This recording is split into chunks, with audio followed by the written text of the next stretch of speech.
എല്ലാവർക്കും നമസ്കാരം.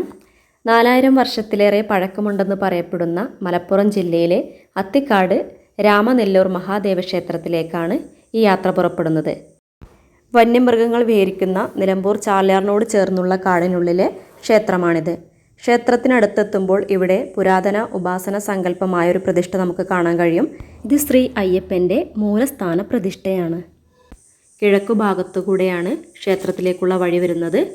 ഈ വഴി നടന്നു പോകുന്നത് തന്നെ ക്ഷേത്രത്തിലേക്കാണ്. ക്ഷേത്രത്തിൻ്റെ മുൻപിലായി ഒരു ദീപസ്തംഭം കാണാം. പടിഞ്ഞാറ് ഭാഗത്തേക്കാണ് ക്ഷേത്രത്തിൻ്റെ മുൻവശം. ക്ഷേത്രത്തിനകത്ത് പ്രവേശിച്ചാൽ മഹാദേവനെ നോക്കി നിൽക്കുന്ന നന്ദിയെയും കാണാം.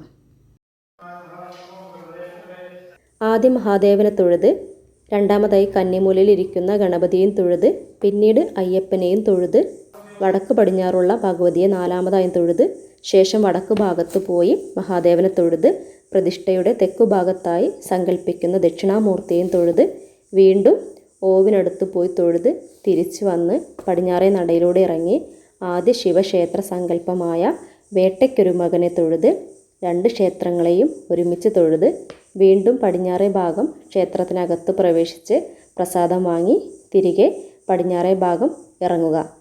പടിഞ്ഞാറേ ഭാഗം ഇറങ്ങി ആദ്യം കണ്ട അയ്യപ്പൻ്റെ മൂലസ്ഥാനത്ത് പോയി തൊഴുത് മടങ്ങുമ്പോൾ ക്ഷേത്രത്തിൻ്റെ ദർശനം പൂർത്തിയായി കണക്കാക്കുന്നു. ഇതാണ് ക്ഷേത്രത്തിലെ പ്രസാദം.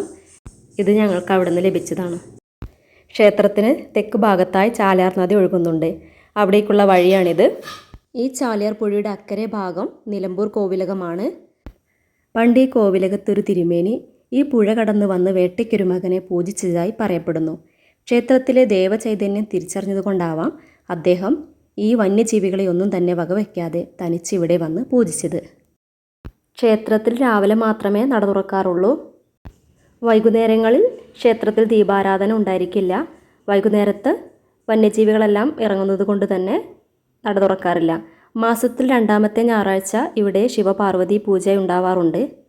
ക്ഷേത്രത്തിൻ്റെ ഈ താഴെ കാണുന്ന ഈ ചാലിയാർ പുഴയുടെ അങ്ങ് താഴെ കാണുന്ന ഭാഗത്താണ് നമ്മൾ മുൻപത്തെ വീഡിയോയിൽ ചെയ്ത മൊടവണ്ണ കുട്ടിച്ചത്തൻകാവ് സ്ഥിതി ചെയ്യുന്നത്.